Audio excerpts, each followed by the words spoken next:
감사합니다.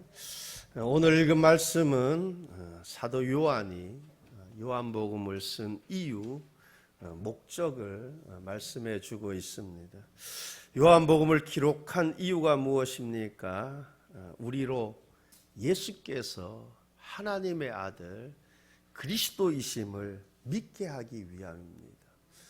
예수께서 하나님의 아들 그리스도이심을 믿고 그 이름을 힘입어 생명을 얻게 하려 함입니다.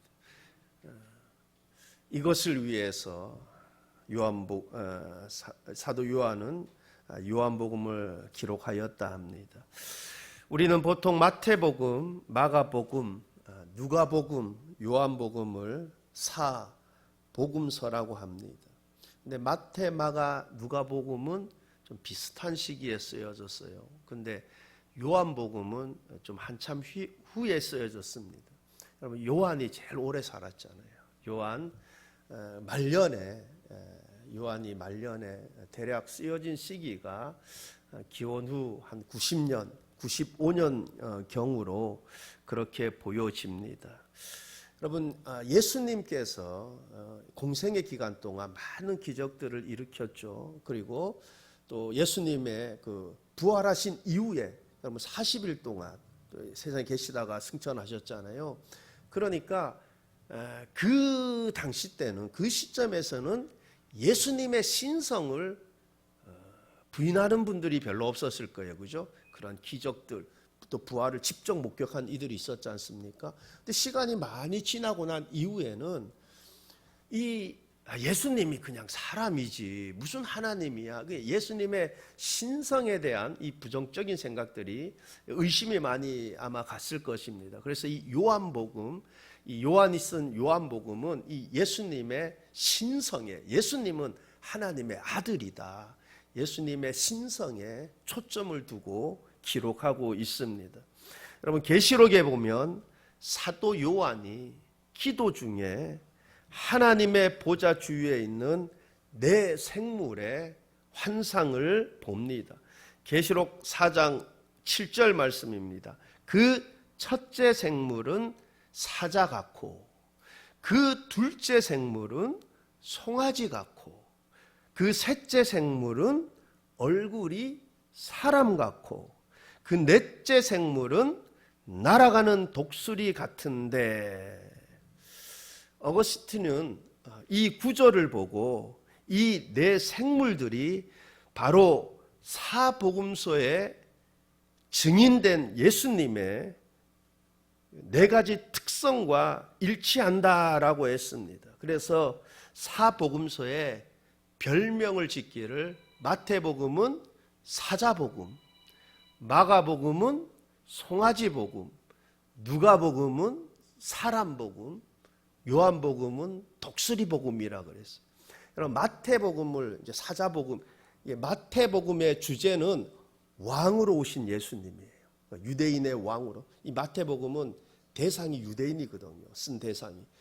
왕으로 오신 예수님. 마가복음은 그 주제가 종으로 오신 예수님. 그래서 송아지복음이고. 그러면 그 누가복음은 이 넷째 생물이 뭐라 그래요? 얼굴이 사람 같고 그랬잖아요. 여러분, 누가복음은 예수님의 인성에 초점을 두었어요. 그래서 읽어보면은 특색들이 있습니다. 강보에 쌓여, 아기가 강보에 쌓여, 이런 구절이 누가복음에만 나와요.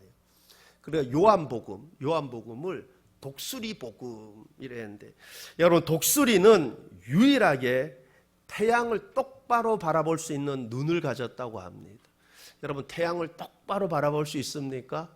한번 아주 날씨 좋을 때 한번 바라보세요. 나는 독수리 눈이다 그래가지고 우리 태양을 똑바로 오래 못 바라보죠. 눈이 부시고 오랫동안 쳐다볼 수 없습니다. 그런데 독수리는 태양을 똑바로 응시할 수 있다고 합니다. 그런데 요한복음만큼 예수 그리스도를 똑바로 바라보게 하는 책이 없습니다. 요한복음을 쓴 요한은 예수님의 사랑을 받은 자로서 누구보다 예수님을 잘 알고 체험이 많은 사람이에요. 여러분, 예수님께서 변화산 사건에 제자 3명만 데리고 가잖아요. 그죠? 그 중에 한 명이 요한이에요. 그리고 여러분 겟셋마네 동산에서 제자들에게 너희들 여기 머물고 그 다음에 또 3명을 데리고 가거든요. 그때 또 함께 갔던 3명 중에 한 사람이 요한이에요. 그리고 여러분 또 야이로의 딸, 그죠? 야이로의 딸 그 살리시는 그 장면에서도 여러분 다른 제자들 따라오도록 허락하지 않아요. 다 머물라 그러고 야이로 집에 3명만 딱 데리고 가는데 또 그 중에 한 사람이 누구예요? 요한입니다. 그러니까 참 요한만큼 예수님을 가까이에서 또 예수님에 대해서 그렇게 직접적인 체험을 한 제자들이 거의 없습니다. 여러분 이 요한이 쓴 그 요한복음이 우리가 예수 그리스도를 정확하고 똑바로 바라볼 수 있도록 해줍니다. 그런데 요한이 요한복음을 쓴 이유 목적이 무엇이라고 했습니까? 예수님이 하나님의 아들 그리스도이심을 믿게 하는 것, 믿고 그 이름을 힘입어 생명을 얻게 하는 것이라 합니다. 요한복음을 쓴 이유가 예수님이 하나님의 아들 그리스도이심을 믿고 그 믿음으로 믿고 그 예수 그리스도의 이름에 힘입어 생명을 얻게 하는 것. 예수 믿어 생명을 얻게 하기 위해서 그 요한복음을 기록했다고 합니다. 여러분 우리나라 최초의 기독교 순교자는 로버트 토마스 선교사입니다. 우리나라 기독교 최초 순교자 누구요? 로버트 토마스 선교사. 상식적으로 좀 알면은 좋죠. 근데 로버트 토마스 하면 잘 안 외워져. 그러면 그냥 토마스만 외우면 돼. 토마스. 기억이 나나요? 토하다 죽었다. 그럼 좀 이상하네. 순교했는데. 어쨌든 제가 딱 이렇게 얘기하면 다음부터 최초 순교자가 누구지 그러면 한국 기독교 최초 순교자가 누구지 그러면 여러분 이제 그렇게라도 기억하면 기억해 나가는 거예요. 그죠? 로버트까지는 로버트 할리라고 또 있죠. 그렇게까지는 기억 못 하더라도 그냥 토머스 선교다 그러면 와 상식이 풍부하다 그럴 거예요. 네? 어쨌든 그는 1840년 영국 웨일즈에서 목사 아들로 태어나 런던 대학교 뉴 칼리지에서 대학 과정과 신학 과정을 마쳤습니다. 그리고 4년 후 목사 안수를 받고 런던 선교회 파송을 받아 아내와 함께 중국으로 향했습니다. 그런데 그가 런던 선교회에 보낸 첫 편지는 선교 보고서가 아니라 아내의 사망 보고서였습니다. 여러분 얼마나 힘들었겠습니까? 더구나 당시 중국에 와 있던 현지의 런던 선교회 총무와도 의견이 맞지 않아 마찰이 생기자 그는 선교사직을 사임을 합니다. 그리고 산동성 지푸에 가서 천국의 행상세관에서 통역으로 취직을 합니다. 그는 세관 통역으로 일하고 있는 동안 그곳에서 선교 사역을 하고 있던 스코틀랜드 성서공회 소속 알렉산더 윌리엄스를 만나게 됩니다. 그리고 그의 충고와 격려로 다시 선교에 대한 비전을 품게 됩니다. 그래서 1865년 9월 4일 조선으로 향하는 배가 있어서 토마스는 상당량의 한문 성경을 가지고 스코틀랜드 국립성서공회의 소속 선교사로 서해안으로 떠납니다. 그래서 9월 13일 황해도 연안의 창린도에 도착한 토마스는 약 2달 반 동안 그곳에 머물면서 한국어를 배우고 한편 가지고 온 성경을 주민들에게 나누어 주었습니다. 다시 북경으로 돌아온 후 그는 한국 선교를 위해서는 당국으로부터 선교의 윤호를 받고 시작하는 것이 좋겠다라는 확신이 들었지만 당시 시대 상황으로서는 거의 불가능한 일이었습니다. 그 다음에 토마스 선교사는 미국 상선 제너럴 서머너가 조선에 입국한다는 소식을 듣고 1966년 7월 몇 권의 성경을 가지고 통역 겸 안내자로 승선을 하였습니다. 그러나 당시 조선 정부는 다른 나라와의 통상을 법적으로 금지하고 있었습니다. 제너럴 서문화가 나타나자 입국 목적을 물었습니다. 입국 목적이 통상이라 하자 외국과의 무역은 국법으로 금지되었다는 사실을 전하고 돌아갈 것을 요구하였습니다. 그러나 서문호는 듣지 않았습니다. 입국 불가라는 정갈에도 불구하고 서문호는 돌아가지 않고 21일 밤 대동강 입구 주용포를 거쳐 25일 밤 평양부 초리방 1, 2 신장포에 닷을 내립니다. 당시 조선은 쇄국 정책을 국책으로 삼고 있는 터였기 때문에 문정관은 그들에게 외국과의 무역은 금지되었다는 것을 알려주었습니다. 그러나 제너럴 서문호는 계속 이를 무시하고 돌아가지 않고 그달 27일에 다시 대동강을 거슬러 올라와 만경대 밑에 있는 두로섬 앞 포구에 머물렀습니다. 그리고 그곳에서 드디어 사단이 벌어졌습니다. 당시 조선은 서양에 대한 적대감이 절정에 달하고 있던 때였습니다. 서문호는 불길에 휩싸여 침몰되고 선원 전원이 피살되었습니다. 한 사람 한 사람 배에서 무트로 나오는 이마다 살해되었습니다. 당시 토마스 선교사를 죽인 사람의 이름은 박춘권입니다.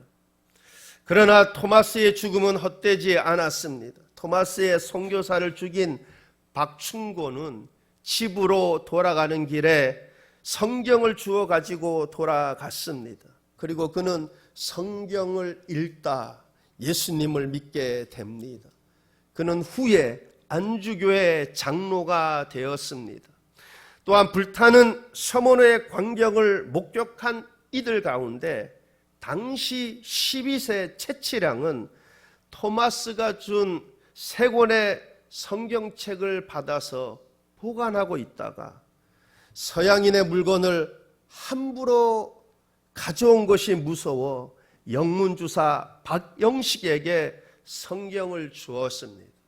박영식은 그 성경책을 가지고 자기 집 벽지로 발랐습니다. 그런데 벽지로 사용된 그 성경을 읽다가 그는 예수님을 구주로 영접을 하게 됩니다. 채치량은 성경책으로 도배한 박영식의 집에 갔다가 벽에 붙어 있는 성경 말씀을 읽고 그도 역시 기독교인이 되었습니다. 이것이 바로 성경이 쓰여진 이유요, 목적이요, 성경이 가지고 있는 능력입니다.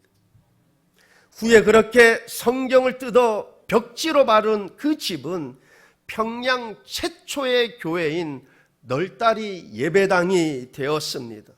널다리 예배당이 후에 장대현 교회가 되어 그 장대현 교회에서 1907년 평양 대부흥운동이 일어나게 됩니다.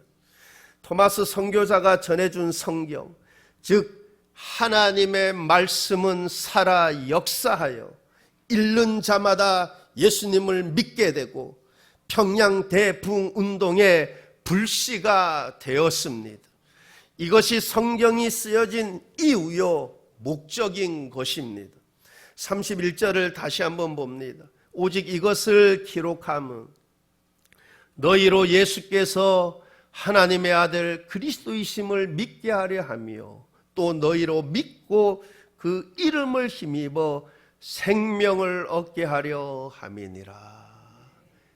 성경을 통해서 성경을 읽다가 성경을 통해서 예수님이 하나님의 아들 그리스도이심을, 나의 구주가 되심을 믿고 그 믿음으로 생명을 얻게 하는 것, 그것이 바로 성경을 기록한 목적이라고 합니다.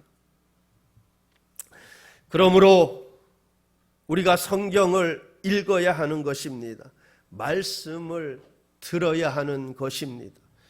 초신자분들 성경을 읽어야 합니다. 특별히 또 요한복음 읽으면 좋겠죠. 요한이 예수님이 그리스도이심을 믿게 하려고, 그 이름을 힘입어 생명을 얻게 하려고 요한복음을 기록하였다고 합니다. 그러니 읽고 예수님이 그리스도가 되심이 믿어지는 은혜가 있기를 바랍니다. 그래서 그 이름을 힘입어 생명을 얻게 되는 은혜가 있기를 바랍니다. 30절 말씀을 보면 예수께서 제자들 앞에서 이 책에 기록되지 아니한 다른 표적도 많이 행하였으나, 예수님께서 이 책에 기록되지 아니한 다른 표적도 많이 행했다 그럽니다. 그런데 요한은 좀 더 많이 기록해 놓지, 그죠? 예수님 3년 동안 공생의 기간 동안 함께 하면서 얼마나 많은 기적들을 체험하고 그랬겠어요. 좀 요한은 좀 더 많이 기록하지 왜 더 많이 기록하지 않았나. 그런데 우리는 그렇게 물을 필요가 없습니다. 왜 그렇습니까? 여기에 기록된 것만으로도 예수님이 하나님의 아들 그리스도가 되심에 충분한 대답이 되기 때문에 그렇습니다. 만약 누군가가 여기에 기록된 표적으로 믿음을 갖지 못한다면 그는 더 많은 표적, 더 많은 증거들이 기록되었다 하더라도 그는 믿음을 갖지 못할 것입니다. 어떤 사람들은 소일거리로 책을 쓰기도 합니다. 어떤 사람은 돈을 벌기 위해 책을 쓰기도 합니다. 어떤 사람은 야, 대단하다, 그 칭찬받으려고 책을 쓰기도 합니다. 어떤 사람은 학문과 예술을 가르쳐서 세속적인 유익을 얻게 하기 위해 책을 씁니다. 그러나 요한이 책을 쓴 목적이 무엇입니까? 그것은 이 책을 읽는 자들마다 예수님이 하나님의 아들 그리스도이심을 믿게 하기 위해서, 믿어 생명을 얻게 하기 위해 이 책을 기록하였다 합니다. 그래서 요한은 이를 위해, 즉 예수님이 하나님의 아들 그리스도가 되심을 믿게 하기 위하여 요한복음에 7가지 표적을 기록하였습니다. 그러면 첫 번째 표적이 무엇입니까? 첫 번째 정도는 알아야죠, 그죠? 7가지 다 기억 못하더라도. 첫 번째 표적은 2장에 기록된 가나 혼인잔치에서 물이 변하여 포도주가 된 기적입니다. 그럼 표적이라는 말은 그것을 통해서 무엇인가를 가르쳐주고 싶은 거죠. 그 기적은 그 기적 자체가 목적이 아니라 그 기적을 통해서 무엇인가를 말해주고 싶은 거예요. 여러분, 그 기적을 통해서 예수님이 하나님의 아들, 예수님의 신성을 보여주고 싶은 것이었습니다. 여러분, 물이 변하여 포도주가 되는 그 기적을 통해 예수님이 하나님의 아들 되심을, 즉 예수님은 단지 우리와 같은 사람이 아니라 하나님의 아들 되심을 믿게 하고자 기록한 것입니다. 그렇습니다. 물이 변하여 포도주가 된 그 기적을 통해 제자들이 예수님을 하나님의 아들로 믿게 되었습니다. 요한복음 2장 11절 말씀입니다. 예수께서 이 표적을 갈릴리 가나에서 행하여 그의 영광을 나타내심에 제자들이 그를 믿으니라. 제자들이 그를 믿으니라. 여러분, 물이 변화의 포도주가 되는 그 기적을 통해서 제자들이 예수님은 하나님의 아들이시구나, 하나님이 되시는구나 믿게 된 것입니다. 여러분, 어느 누가 물을 포도주로 변하게 할 수 있겠습니까? 그 기적을 통해 제자들은 예수님이 하나님의 아들 되심을, 예수님이 하나님 되심을, 예수님의 신성을 믿게 된 것입니다. 그리고 물이 포도주로 변한 것은 질적인 변화이죠. 질적인 변화를 나타내는 기적입니다. 이렇듯 예수님만이 우리 인생에 이런 질적인 변화를 가져다 줄 수 있습니다. 사도 바울은 5장 17절에서 이렇게 증언합니다. 그런즉 누구든지 그리스도 안에 있으면 새로운 피조물이라. 이전 것은 지나갔으니 보라 새 것이 되었도다. 누구든지 그리스도 안에 있으면 새로운 피조물이라. 물이 포도주로 만든 예수님을 믿는 자들마다 질적인 변화, 새로운 피조물이 되는 은혜가 있을 줄 믿습니다. 여러분, 두 번째 표적이 무엇입니까? 4장에 나오는 왕의 신하의 아들을 고친 기적입니다. 왕의 신하 한 사람이 예수님께 나와서 내 아들이 죽게 생겼으니 고쳐달라고 애원을 하죠. 왕의 신하는 예수님이 직접 자기 집에 가서 아들을 고쳐주기를 기대했어요. 그런데 예수님께서 왕의 신하에게 뭐라고 말씀하셨습니까? 가라, 내 아들이 살아있다. 근데 왕의 신하가 그 말씀을 믿고 돌아갔다는 거예요. 믿고 내 아들이 살아있다. 가는 도중에 종들을 만나잖아요. 그러니까 종들이 아들이 살아있다는 거예요. 이게 뭐예요? 살아났다는 거죠. 그죠? 죽어가는 애가 살아났다는 거예요. 그래, 그때가 시간이 때가 언제로 보내니까 물어보니까 예수님이 말씀하신 그때 그 아들이 살아난 걸 그가 깨닫게 된 거예요. 그래서 왕의 신하가 자신뿐만 아니라 그 온 집이 예수님을 믿게 되었다라는 것입니다. 요한복음 4장 53절 말씀입니다. 그의 아버지가 예수께서 내 아들이 살아있다 말씀하신 그때인 줄 알고 자기와 그 온 집안이 다 믿으니라.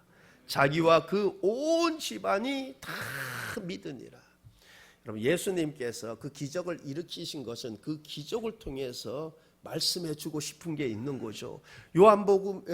사도 요한이 그 기록을, 그 사건을, 그 기적을 기록해 준 목적이 무엇이에요? 예수님의 신성, 예수님은 하나님의 아들, 그리스도가 되심을 믿게 하기 위해서였다. 여러분, 이 표적은 예수님이 공간과 거리를 초월하여 역사하시는 하나님 되심을 보여주십니다. 여러분, 세 번째 표적은 무엇입니까? 5장에 기록된 베데스다 연못에서 38년 된 병자를 고치신 기적입니다. 예수님은 베데스다 연못가에서 38년 된 병자를 만나셨습니다.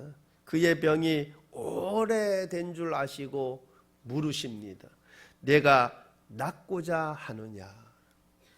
일어나 내 자리를 들고 걸어가라. 그러자 그 사람이 곧 나아서 자리를 들고 걸어갔습니다. 여러분, 이 기적 역시 예수님의 신성을 보여주는 기적입니다. 여러분, 38년 얼마나 오랜 시간입니까? 그러나 예수님께는 38년이라는 긴 시간이 문제가 되지 않으셨습니다. 이것은 시간을 초월하여 역사하시는 예수님의 신성을 보여주는 표적입니다. 그렇습니다. 우리의 문제가 얼마나 오래되었든지 상관없이 우리가 예수님 앞에 나아가면 문제는 아무 문제가 되지 아니하고 해결되고 풀어지는 은혜가 있을 줄 믿습니다. 여러분, 네 번째 표적은 무엇입니까? 6장에 기록된 오병이어의 기적입니다. 오병이어. 제가 몇 번 말씀드렸죠. 여러분, 마태, 마가, 누가, 요한복음에 다 기록된 이 기적 사건은 이 오병이어밖에 없어요. 여러분, 요한복음, 마태, 마가, 누가복음은 한번 읽어보세요. 기적들이 다 중복되어 있어요. 근데 요한복음 한번 비교해서 읽어보세요. 다 다릅니다. 거의 다 달라요. 기적들 다. 가나 혼인잔치 기록되어 있어요. 하나도 기록되어 있어요. 한번 나중에 이제 좀 비교해 보세요. 마태, 마가, 누가복음은 거의 같아요. 근데 요한복음은 완전히 많이 다릅니다. 근데 유일하게 이 오병이어 기적만 요한복음에 기록되어 있어요. 여러분, 남자 장정만 5,000명, 아이들 여인들까지 합치면 아마 10,000명이 좋게 넘을 많은 사람의 수입니다. 이때 예수님께서 한 아이의 보리떡 5개와 물고기 2마리로 장정만 5,000명, 좋게 10,000명이 넘는 사람들을 먹이신 기적이 이 오병이어 기적입니다. 예수님의 하나님 아들 되심, 예수님이 하나님 되심을 보여주는 표적입니다. 그리고 우리가 이 기적을 통해 무엇을 깨닫고 배우게 됩니까? 우리가 가진 것이 얼마나 많으냐 적으냐가 문제가 아님을 깨닫게 됩니다. 우리가 닥친 문제가 얼마나 크고 작으냐가 문제가 아님을 깨닫게 됩니다. 중요한 것은 내가 예수님을 믿느냐, 신뢰하느냐, 그렇지 않느냐의 문제임을 깨닫게 됩니다. 당시 예수님께서 빌립을 시험코자 하실 때 빌립은 예수님의 능력을 믿지 못했습니다. 제자들 역시 요것 가지고 무엇을 하겠습니까? 누구 입에 풀칠이나 하겠습니까? 그러나 그때 예수님께서 놀라운 기적을 베풀어 주셨습니다. 우리가 직면하고 있는 문제의 크고 작음이 진짜 문제가 아닙니다. 무엇이 진짜 문제입니까? 예수님은 하나님의 아들 그리스도가 되심을, 예수님은 능치 못하심이 없는 하나님 되심을 믿고 못 믿고의 문제가 되는 것입니다. 그렇습니다. 이 오병이의 기적은 우리 인생의 문제와 크기와 양을 초월하여 역사하시는 예수님의 신성을 보게 하는 기적입니다. 여러분, 5번째 표적은 무엇입니까? 6장에 나오는 물 위를 걸으시며 바람을 잔잔케 하시는 기적입니다. 제자들은 그날 자연 법칙을 초월하여 역사하시는 예수님의 신성을 보게 된 것입니다. 여러분, 물 위를 걸으시는 예수님을 보고 예수님이 하나님의 아들 그리스도 되심을 믿게 되었다라는 거죠. 여러분, 마태복음 14장 33절에서는 이렇게 증언하고 있습니다. 마태복음 14장 3절입니다. 배에 있는 사람들이 예수께 절하며 이르되 진실로 하나님의 아들이로소이다 하더라. 진실로 하나님의 아들이로소이다 하더라. 물 위로 걸어오시는 예수님을 딱 체험하고 나서 예수님이, 그죠? 우리와 똑같은 그냥 사람인 줄 알았더니만 우리와 똑같은 사람일 뿐 아니라 뭐예요? 하나님이 되시구나. 하나님의 아들이 되시는구나. 여러분, 6째 표적은 무엇입니까? 9장에 기록된 나면서부터 맹인된 사람을 고치신 기적입니다. 이 사건은 날 때부터 눈이 멀어 볼 수 없었던 사람을 둘러싼 제자들의 질문으로부터 시작을 합니다. 당시 사람들이 갖고 있던 보편적인 편견은 죄 때문에 이렇게 됐다라는 것이죠. 죄 때문에. 그래서 저거 날 때부터 맹인데 저 자기 죄 때문입니까? 부모 죄 때문입니까? 그 질문으로부터 시작되잖아요. 그런데 예수님의 그 답변은 전혀 그러하지 않았습니다. 요한복음 9장 3절입니다. 예수께서 대답하시되 이 사람이나 그 부모의 죄로 인한 것이 아니라 그에게서 하나님이 하시는 일을 나타내고자 하심이라. 여러분, 이 말씀을 통해 볼 때 우리는 우리 가운데 어떤 불행한 일이 닥칠 때 또는 날 때부터 안 좋은 것을 가지고 태어났다고 해서 무조건 하나님의 저주를 받은 것이 아니라는 사실입니다. 그러므로 우리는 뭐 조심해야 돼요? 입 조심해야 돼요. 입 조심. 여러분, 날 때부터 맹인은 이 사람의 죄 때문도 아니고 그의 부모의 죄 때문이도 아니고 하나님의 영광을 드러내는 뜻이 있으시다라는 것입니다. 여러분, 날 때부터 맹인을 고치신 이 기적은 예수님은 운명을 초월하여 일하시는 하나님의 아들 되심을, 예수님의 신성을 보여주신 기적입니다. 여러분, 마지막 7번째 표적은 무엇입니까? 11장에 기록된 죽은 나사로를 살리신 기적입니다. 죽음은 인간이라면 그 누구도 피해갈 수 없는 운명입니다. 3절에 사랑하시는 자가 병들었나이다 합니다. 사랑하시는 자가 병들었나이다. 그렇습니다. 예수님이 사랑하시는 자라도 병이 들 수 있습니다. 우리가 병이 들고 어려운 일들을 당하는 것은 예수님이 우리를 사랑하지 않으셔가 아닙니다. 예수님이 사랑하시는 자도 병이 들고 어려움을 당하고 심지어 죽을 수 있습니다. 그러나 그것이 끝이 아니라는 사실입니다. 죽으면 다 끝이다. 그렇게 끝난다면 거기에는 복음이 없습니다. 그러나 예수님께서 나사로의 무덤 앞에서 복음을 선포하셨습니다. 요한복음 11장 25절 26절 말씀입니다. 예수께서 이르시되 나는 부활이요 생명이니 나를 믿는 자는 죽어도 살겠고 무릇 살아서 나를 믿는 자는 영원히 죽지 아니하리니 영원히 죽지 아니하리니 이것을 내가 믿느냐? 이것을 내가 믿느냐? 그리고 예수님께서 죽은 나사로에게 나사로야 나오라. 그러자 죽은 나사로가 살아서 걸어 나옵니다. 이 사건은 인류의 마지막에 있을 부활 사건을 미리 보여주신 것입니다. 이 기적은 예수님께서 죽은 자의 부활의 추가되심을 보여주신 기적입니다. 요한은 이처럼 이 표적들을 기록함으로써 성경을 읽는 자들마다 예수님이 하나님의 아들 그리스도가 되심을 믿게 하려 했습니다. 믿고 그 이름을 힘입어 생명을 얻게 하려 했습니다. 그렇습니다. 예수님은 하나님의 아들로 그리스도가 되시는 줄 믿습니다. 그러므로 수문교회 모든 성도님들은 예수님이 부활의 주가 되시고 길이 되시고 진리가 되시고 생명이 되심을 믿으시기를 바랍니다.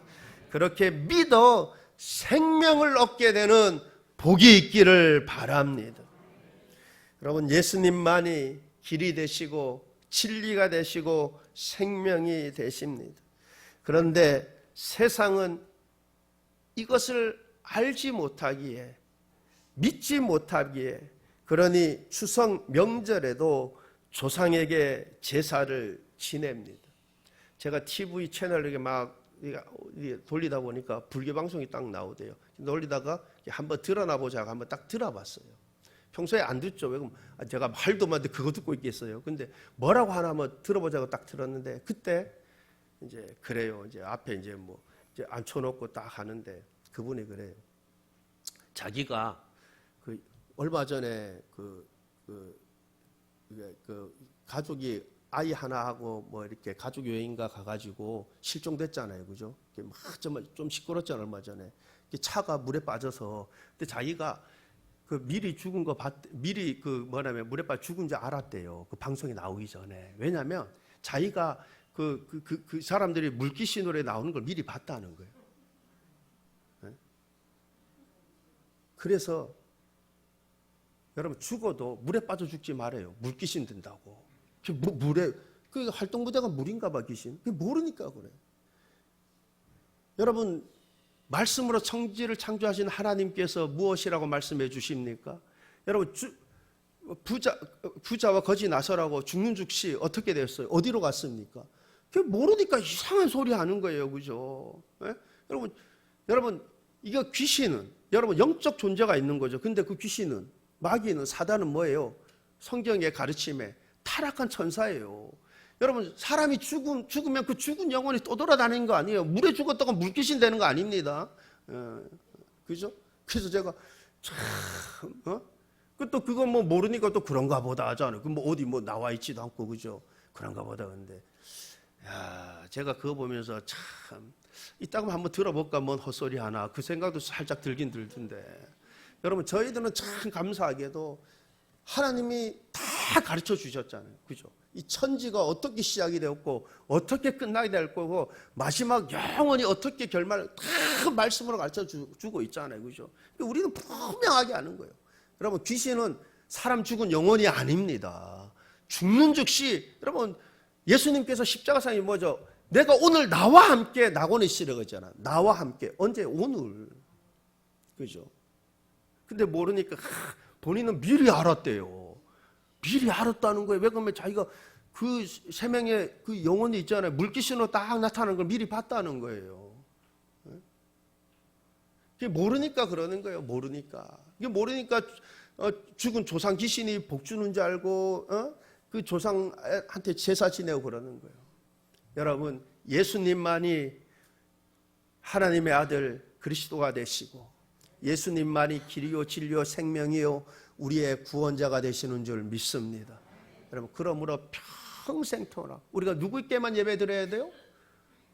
하나님께만 예배하는 거예요. 삼위 하나님께만 예배드리고, 여러분, 평생을 하나님을 기쁘시게 하는 사람, 하나님을 기쁘시게 하는 그 증거를 얻은 에녹처럼 하나님을 기쁘시게 하는 증거를 얻었다. 여러분, 그러한 믿음의 삶을 살아서, 여러분, 우리는 마지막에 어떻게 되는지 알잖아요. 다 백보자 심판대 앞에 서야 돼요. 그때 여러분, 착하고 충성된 종아 잘했다, 그렇게 칭찬받는, 그래서 영원토록 우리 구주와 함께 영생복락하는 은혜의 주인공들 되시기를 우리 주님의 이름으로 축원합니다. 기도하시겠습니다. 좋으신 하나님 아버지, 우리 수문교회 모든 성도님들은 한 영혼도 빠짐없이 예수 믿어 그 영혼이 생명을 얻게 되고 일생토록 예수 하나님만을 예배하는 일생 동안 하나님을 사랑하고 하나님을 기쁘시게 하며 하나님과 동행하는 그러한 믿음의 삶이 되게 하옵소서. 감사드리며 예수님 이름으로 기도하옵나이다. 아멘.